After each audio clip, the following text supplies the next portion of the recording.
오늘 사도행전 17장의 앞부분을 읽었는데 저는 복음이신 예수 그리스도란 제목으로 하나님의 말씀을 선포하려고 합니다. 2주 전쯤으로 기억하는데 어떤 기독교 잡지사에서 연락이 왔습니다. 목사님이 저에게, 저는 모르는 분인데요, 한 주제에 대해서 기고를 하면 좋겠는데 가능하겠냐고, 여러 가지 일들이 있어서 조금 고민을 하다가 한번 하겠다고. 그래서 어제가 마감일이었는데요, 그 주제는 이와 같습니다. 당신이 생각하는 복음은 무엇입니까? 당신이 전하고 있는 복음의 핵심은 무엇이라고 생각을 하십니까? 동역자 목회자들에게 복음에 대하여 어떻게 나누고 싶습니까? 복음에 대한 주제였습니다. 그런데 질문이 굉장히 일상적인 것은 맞는데 또 한편으로 그것을 정리하려고 하니 그리 쉬운 일은 아니었습니다.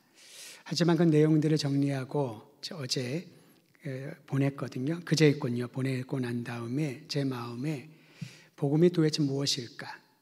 우리는 어떠한 중요한 내용을 파악을 하려면 정의부터 하죠. 개념을 정의합니다. 복음이 뭘까? 사람이 뭘까? 인생이란 무엇일까? 교회란 무엇일까? 이런 질문을 던지면서 개념 정의를 하는 것이 매우 익숙해져 있습니다. 물론 그것도 참 중요하죠. 근데 복음이 왜 중요하냐면은 기독교 신앙의 핵심 단어가 복음이라고 하는 이 단어에 함축되어 있기 때문에 복음이 중요하다고 모두가 생각을 합니다.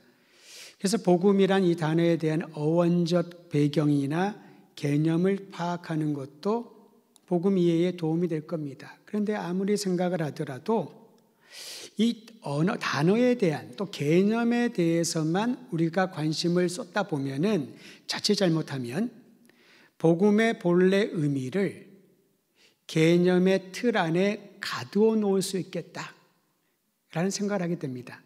여러분 그런 얘기 가끔 듣고 하지 않습니까? 선생님답게 목사가 왜 이래? 예수 믿는 사람이 왜 이래? 그때마다 생각하는 것은 그러면은 목회자는 어떤 사람일까? 그리스도인은 어떠한 사람일까? 왜 그런 얘기들을 우리는 서슴지 않고 할까? 목사가 돼가지고, 교인이 되어가지고, 선생이 되어가지고, 뭐가 되어가지고 그런 얘기들을 들을 때마다 마음이 답답해 오는 것을 느끼지 않습니까? 틀 안에 우리가 갇혀있기 때문에 그렇지요. 그런데 여러분 복음의 특성을 우리가 살펴보면 복음은 문장으로 또는 개념으로 설명할 수 있는 그러한 단어가 아니라 복음의 의미는 역동적인 특성이 있습니다. 실천적인 특성이 있습니다. 동적이라는 거죠. 단어로는 문법상 품사가 명사인데 이 복음은 동사인 거죠. 동적이고 움직임이 있는 것이 복음이란 겁니다. 그러므로 복음을 제대로 이해하려면 역사적 교회와 그리스도인의 삶에 나타난 변화를 보아야 이게 바로 복음이구나. 다시 말하면 복음이 들어가면 나타난 변화, 복음으로 인하여 새로워진 나의 삶과 공동체의 삶을 보았을 때 사람들은 비로소 복음이 이런 거구나.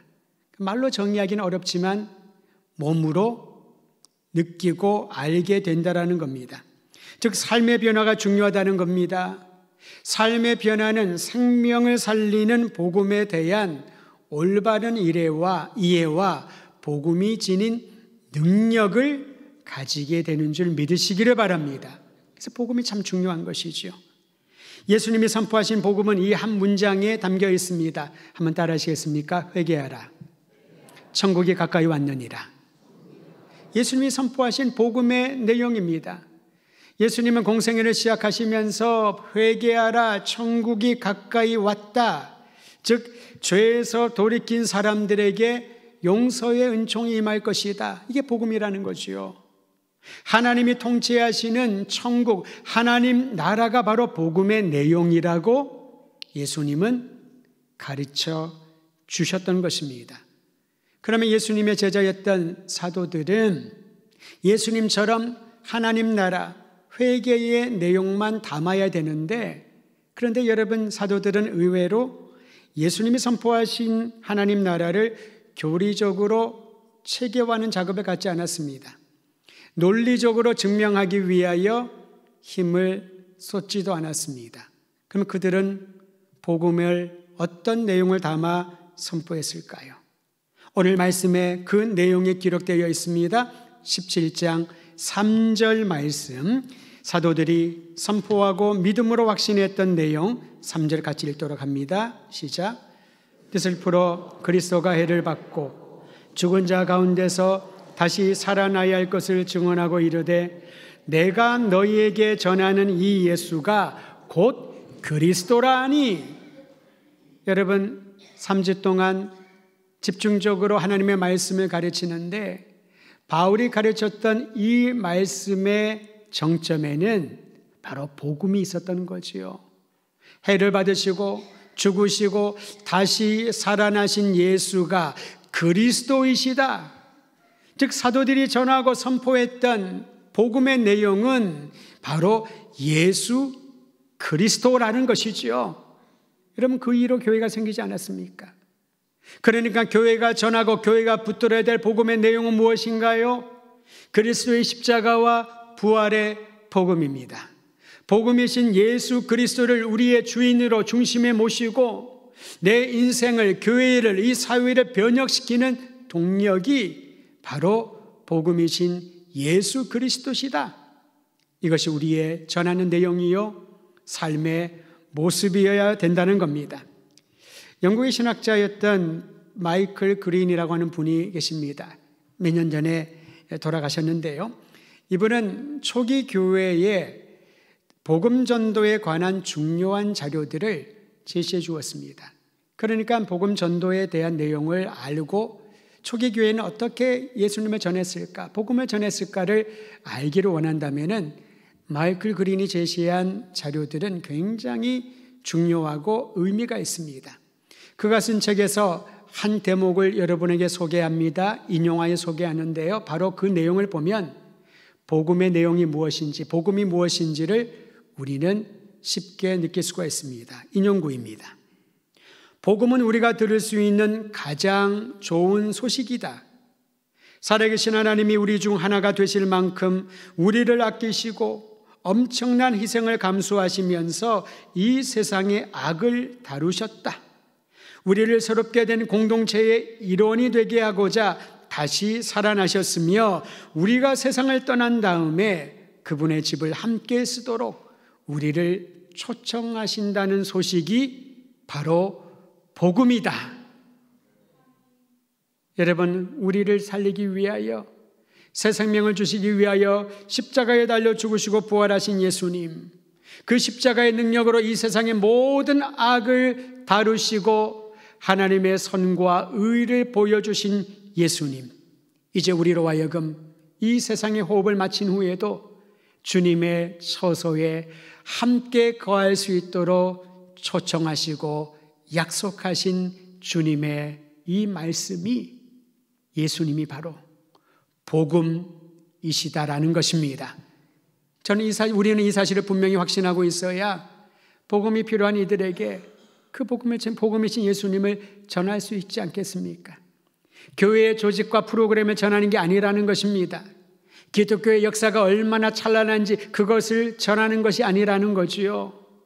예수가 그리스도이시고 나의 유일한 우리 모두의 생명의 구원자이심을 온 마음 다하여 전하는 것, 이것이 교회가 해왔고 지금 해야 되며 앞으로 끊임없이 해야 될 복음 전도의 모습인 줄 기억하시기를 바랍니다. 복음은 종교적 용어나 관념적 이론이 아니라고 했습니다. 심리적인 위로를 주는 도구도 아닙니다. 예수님을 통하여 행하실 하나님의 새로운 일을 기대하게 하는 마음, 여러분 기대감이 있으면 가슴이 뛰지 않습니까? 그 기대하는 마음이 우리로 하여금 삶의 행복을 느끼게 하지 않습니까? 그게 바로 복음이라는 거지요. 이처럼 좋은 소식인 복음은 메시아 사역을 예언적 형태로 묘사한 이사야서에서 다시 한번 확인하게 됩니다. 이사야서 43장 19절에 보면 이런 말씀이 기록되어 있습니다. 제가 먼저 할 테니 한번 따라서 크게 하시면 되겠습니다. 보라, 내가 새 일을 행하리니 이제 나타낼 것이다. 포로기에 있는 이들에게, 이제 그 포로기가 끝나고 기대하는 마음으로 본향으로 돌아올 이들에게 하나님께서 메시아가 오셔서 행하실 사역을 예언하여 주셨던 것입니다. 보라, 내가 새 일을 행하리니 이제 나타날 것이다. 이게 바로 좋은 소식이라는 거지요. 여기에 우리는 소망을 담게 됩니다. 사랑하는 성도 여러분, 지금까지 우리의 인생의 여정이 어떠했든 이제 이사야를 통하여 우리에게 확인시켜준 이 말씀이 오늘날 여러분과 저와 우리 민족에게 주시는 주님의 약속이 된 줄 믿음으로 선포하시기를 바랍니다. 하나님이 새 일을 행하시리니 이제 우리의 눈앞에 나타날 것이니라. 그 하나님이 행하실 새로운 일은 억압당한 자들을 자유롭게 하는 일입니다. 상한 심령을 치유하고 애통하는 자들을 위로하고 붙들어주는 힘입니다. 절망 속에 낙심하고 있는 이들에게 다시 시작할 수 있는 용기와 믿음을 주시는 것이 하나님이 우리에게 나타내 보여주실 새로운 일인 줄 믿으시기를 바랍니다. 이 믿음을 가지면 기도하게 되지요. 주님을 기대하게 됩니다. 하나님께 도움을 청할 수 있게 될 것입니다. 저는 여러분이 어떤 상황 가운데 있는지 정확하게 다 알 수 없으나 우리를 통찰하시고 살아계신 하나님께서 우리의 모든 인생을 알고 계시기에 새로운 일을 행하실 것이고 우리는 그 일을 행하실 하나님만을 바라보며 한 걸음 한 걸음 나아갈 뿐입니다. 이처럼 하나님이 행하실 새로운 일에 대한 이사야의 예언은 예수 그리스도 안에 성취되었습니다.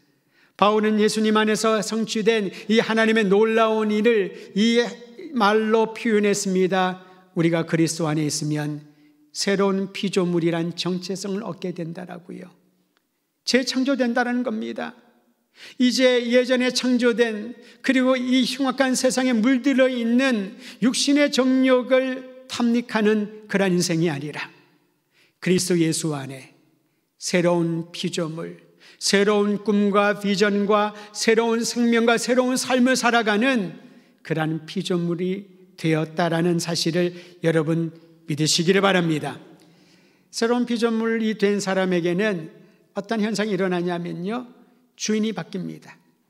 내 인생의 주인이 내가 아니라, 물질이 아니라, 명예가 아니라 예수님이 내 주인이 된다는 사실을 인정하게 되는 것이지요. 예수님이 내 인생의 주인이 되면요, 그분이 주권적으로 이끌어 가시는 대로 우리는 그저 따르게 되는 것입니다. 사실 순종은 말처럼 쉬운 일은 아니잖아요. 이번 새벽기도에 특별 새벽기도를 하면서 이 순종에 대한 부분 함께 나누겠습니다만은 순종하라는 것은 좋아 보이지만 가장 힘든 일 중에 순종일 것입니다. 내 생각과 부합하지 않으면은, 내가 순종할 수 있는 그런 마음의 준비가 되어 있지 않으면은, 또는 내 앞을 가로막고 있는 수많은 장애물들이 있다면은 하고 싶어도 못하는 것이 순종 아니겠습니까? 그러나 새로운 피조물 예수님을 주인 삼은 그 사람에게는 순종은 그저 당연히 자연스럽게 마땅히 할 수밖에 없는 삶의 부분이 되는 것이지요. 그러니까 순종하는 것이 고민하고 어려워서 결단하는 것이 아니라 그저 주님을 바라보고 따라가는데, 주인 되신 주님이 나를 이끌어가는 대로 따라갔더니 그것이 바로 순종하는 믿음이라고 칭찬받게 되는 것이지요. 새로운 피조물은 예수 그리스도가 나의 주님이시요 내 인생을 주님의 뜻과 주님의 능력으로 이끌어 가신다는 것을 믿고 따르는 사람인 줄을 알고 새로운 피조물됨의 아름다운 인생을 살아가는 저와 여러분이 되기를 간절히 소망합니다. 예수님이 부여하신 새로운 피조물의 생명을 누리는 사람들은 마음에 감격이 일어나게 됩니다. 감격 시대를 살아가게 된다는 것이지요. 여러분, 새 생명의 감격이 메마르지 않은 사람에게는요, 복음이신 예수님을 전하고 싶은 열망이 생기는 것입니다. 내가 좋은 것을 보면은 사랑하는 사람에게 그것을 주고 나누는 것이 그런 열망 아니겠습니까? 왜 우리가 복음 전도에 그런 어려움을 느끼나, 왜 자꾸 걸림돌에 대한 생각들이 앞서는가를 보면은 주님이 주시는 새 생명의 감격이 메말라 있기 때문이지 않을까 싶습니다. 사실 초기 교회부터 현대에 이르기까지 복음 전도는 그리 순탄하지만은 않았습니다. 근데 역설적으로 여러분, 전도가 가장 어려웠던 시대가 언제일까요? 우리는 지금이라고 생각을 하지만은 지금이 아닙니다. 현대가 아닙니다. 초기 교회 시대가 복음 전도에 가장 어려웠던 시대였습니다. 왜냐하면 그리스도인들은 소수였습니다. 여전히 유대교회에서는 예수를 메시아로 그리스도로 믿지 않았지요. 근본주의적이고 강압적인 그런 유대주의자들은 예수 믿는 자들을 어찌하든지 막으려고, 그들의 세력을 막으려고 애썼습니다. 우리가 성경을 통하여 알고 있는 것처럼 바울을 죽이려고 금식하며 길목을 차단하고 기다렸던 이들이 누구입니까? 유대주의자들이거든요. 그들의 눈에는 예수를 그리스도라 믿는 이들이 잘못된 가르침이라고 생각하였기에 복음 전도에 참으로 어려웠을 겁니다. 더 강력한 정치적인 제도적인 그런 세력들이 있습니다. 로마 제국이라고 하는 거대한 장벽. 그들은 겉으로는 종교를 인정해 주는 것처럼 보이지만은 억압을 합니다. 그리고 그러한 조직적인 억압을 오랫동안 그리스도인들에게 가하는데 교회가 회파되고 그리스도인이라는 사실 때문에 많은 사람들이 생명을 잃어야 되는 고통의 시기가 바로 초기 교회 시대 아니었습니까? 근데 성경은 우리에게 그 어느 때보다도 영적인 부흥과 구원받는 자의 숫자가 더해지는 놀라운 부흥의 시대가 바로 초기 교회라고 말해주고 있지요. 사랑하는 성도 여러분, 복음을 전하는 것은 그것을 듣기를 원하는 사람들이 많지 않는 환경에서는 여전히 힘들고 어려운 일일 수밖에 없습니다.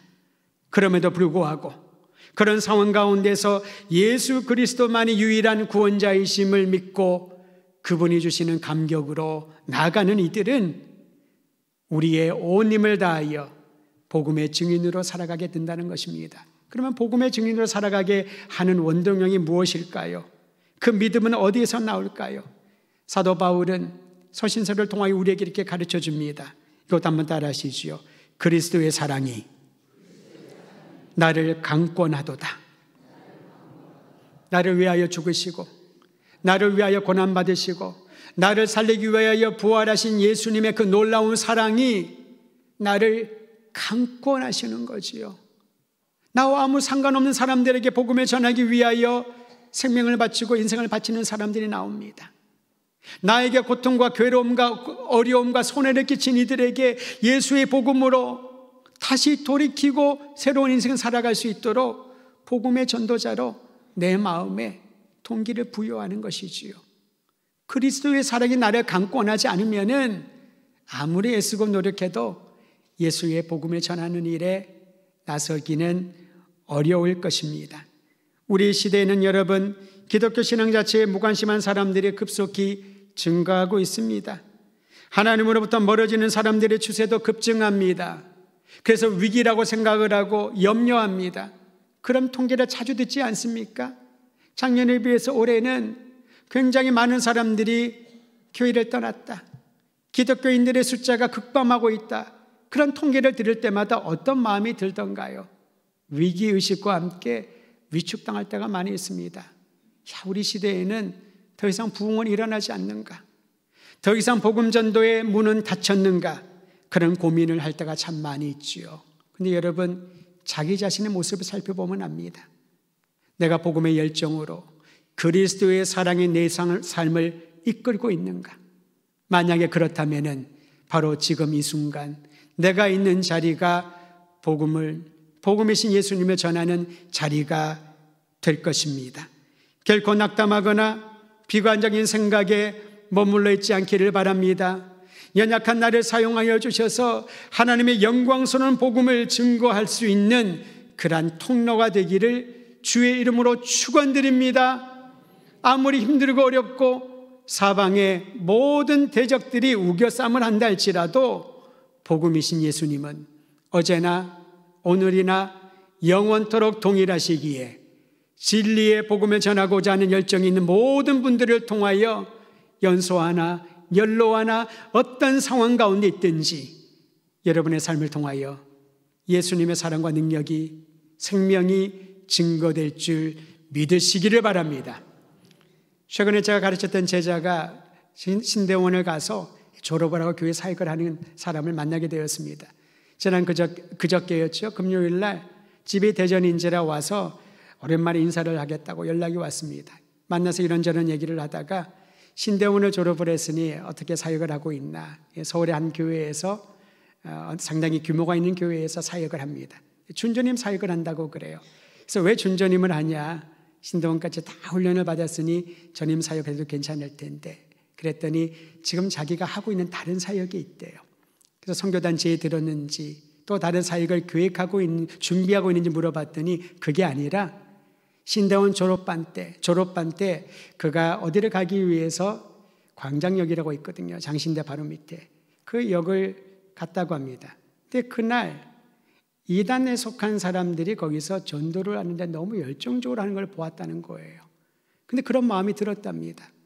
이 광장동 이 지역에는 선지동산 장신대가 있고 수많은 사람들이 이 거리를, 이 길을 오가면서 눈물로 헌신하며 주의 복음을 전하기 위하여 목숨을 바치겠다고, 주님을 따라가겠다고 그런 사람들이 다녔던 길인데 어떻게 그 복음의 진리를 갖고 있는 이들은 보이지가 않고 그릇된 가르침을 진리라고 믿고 가르치는 이단들이 이렇게 전파를 하고 있나.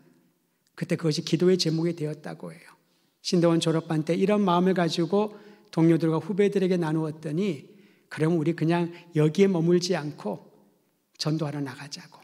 수업이 제일 그나마 없는 시간이 금요일인데 금요일날 시간을 정해가지고 그들이 장신대 뒤에 있는 아차산에 굉장히 많은 사람들이 가거든요. 그 아차산 입구에서 전도를 하기를 결정을 했다고 합니다. 그 사역을 졸업한 후에도 계속 하고 있다고 해요. 그래서 제가 물어봤습니다. 그러면 그 전도할 때 그냥 말로 하냐, 용품이 있냐 그랬더니 전도 물품을 사탕도 만들고 전도지도 만들고 해서 본인들이 나누어 준대요. 어떻게 누가 그것을 후원하니? 그랬더니 모든 학생들이 자기들의 사비로 하는데 그렇게 기뻐하고 좋아할 수가 없대요. 30여 명이 모였답니다.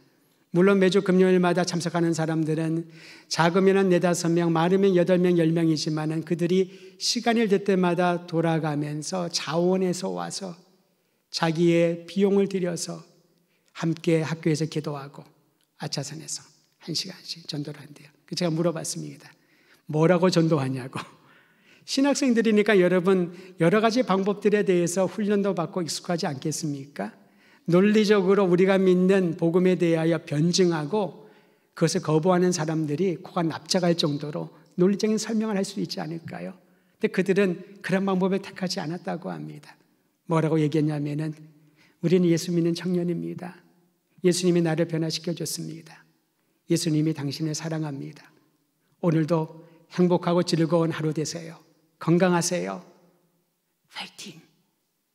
그런 일상적이고 그리고 누가 들어도 거부감이 없는, 사실 좋은 말이잖아요. 물론 그들이 예수님이란 단어에 거부감을 느끼지 않습니다. 많은 사람들이 신기하게요, 예수님은 괜찮대요. 예수 믿는 사람들이 싫대요. 이게 뭘까요? 초기 교회는요, 예수님의 이름을 대기만 하면 잡혀갑니다. 핍박을 당합니다. 그래서 사람들이 모여들어요.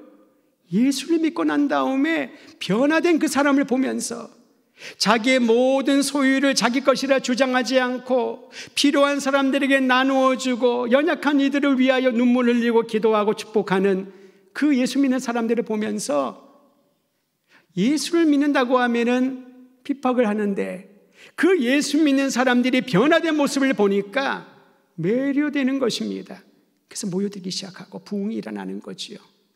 오늘날은 그 반대가 되어 있습니다. 그래서 제가 그 자료를 좀 보내달라고 했더니 자료를 보내면서 그 팀의 이름을 저희한테 알려주는데 이름도 잘 지어요.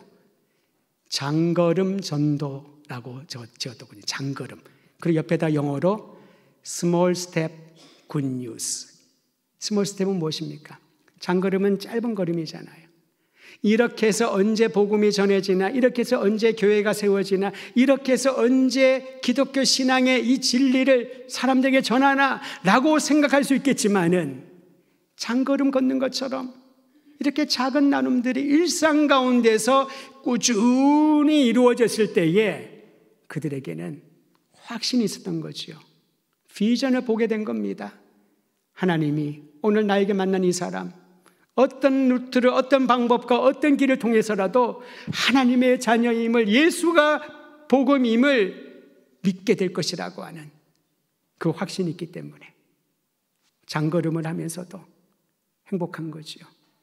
여러분, 이것은 신학을 훈련받은 사람이나 전임 사역자들에게만 해당되는 걸까요? 그렇지 않습니다. 초기 교회의 복음의 전도자로 증인의 역할을 했던 사람들은 12명의 사도들만 했나요? 그렇지 않습니다.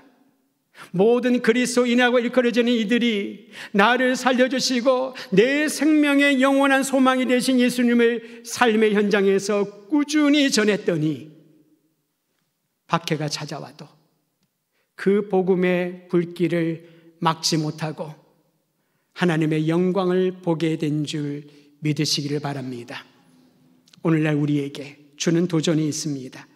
일상에서 다른 사람들과 좋은 관계를 형성하여 지속적으로 장걸음 걷는 것처럼 보이지만은 예수의 복음을, 예수의 생명을 전하는 것을 삶의 목적으로 삼고 공부하고 일하고 걸어가고 사람들을 만나고 계획하고 꿈을 펼쳐나가는 아름다운 주의 백성들이 되어야 할 것입니다. 복음은 바로 예수 그리스도이십니다.